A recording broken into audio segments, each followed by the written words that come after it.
Yang pertama, saya minta disampaikan kepada masyarakat bahwa seluruh tahapan dan jadwal pelaksanaan pemilu dan pilkada serentak itu sudah ditetapkan. Saya kira sudah jelas, semuanya sudah tahu bahwa pemilu akan dilaksanakan 14 Februari 2024. Ini perlu dijelaskan, jangan sampai nanti muncul spekulasi-spekulasi yang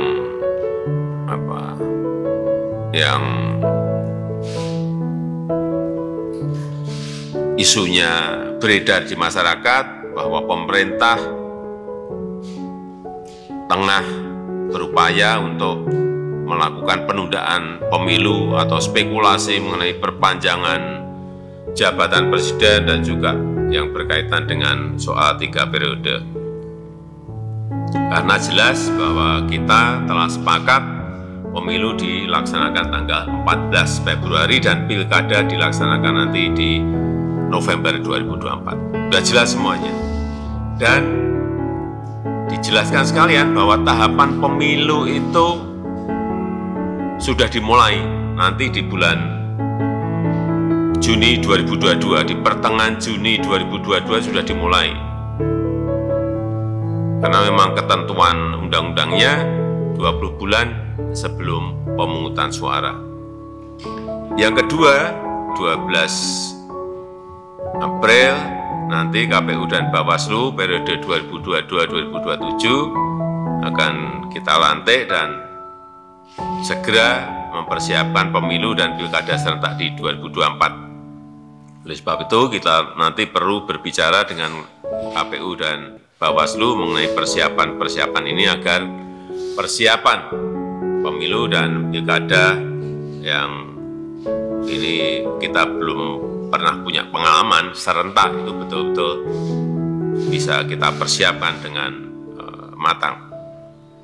Dan yang ketiga, ini agar segera dikejar juga penyelesaian payung hukum regulasi yang dibutuhkan untuk pemilu dan pilkada serentak 2024. Ini agar saya minta Pak Menko Polhukam komunikasi yang intens dengan DPR RI dan juga KPU sehingga perencanaan programnya ini bisa didetailkan, didetail lagi, dan sehingga regulasi yang ada yang disusun ini tidak multitafsir dan nanti bisa menimbulkan perselisihan di lapangan.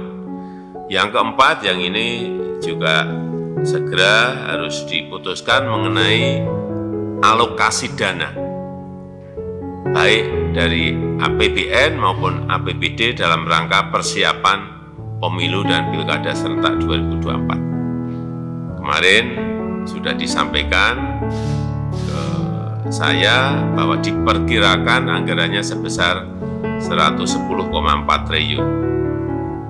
KPU dan Bawaslu, KPU-nya 76,6 triliun rupiah dan Bawaslu-nya 33,8 triliun rupiah. Ini saya minta didetailkan lagi, dihitung lagi, dikalkulasi lagi dengan baik dalam APBN maupun dalam APBD dan dipersiapkan secara bertahap. Yang kelima, kita juga harus menyiapkan pejabat gubernur, pejabat bupati, pejabat wali kota yang berakhir masa jabatannya di 2022 ini. Ada 101 daerah disiapkan, jadi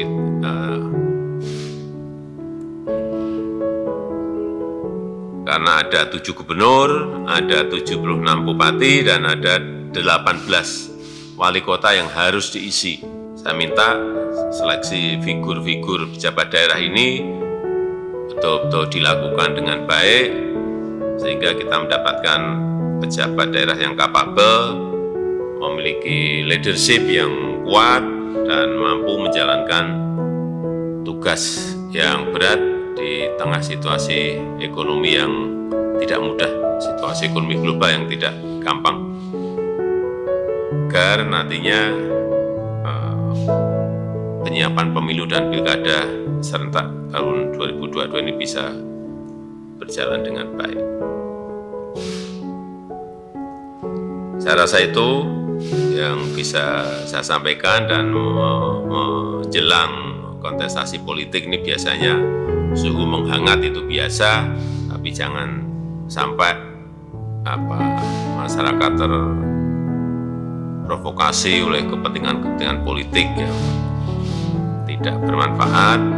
Oleh sebab itu saya juga minta dilakukan edukasi, dilakukan pendidikan politik yang masif kepada masyarakat, kepada para kontestan. Jangan membuat isu-isu politik yang tidak baik, terutama isu-isu politik identitas yang mengedepankan isu politik SARA. Saya kira kita memiliki pengalaman yang tidak baik di pemilu-pemilu sebelumnya. Kita harapkan ini tidak terjadi di 2024. Saya rasa itu yang bisa saya sampaikan.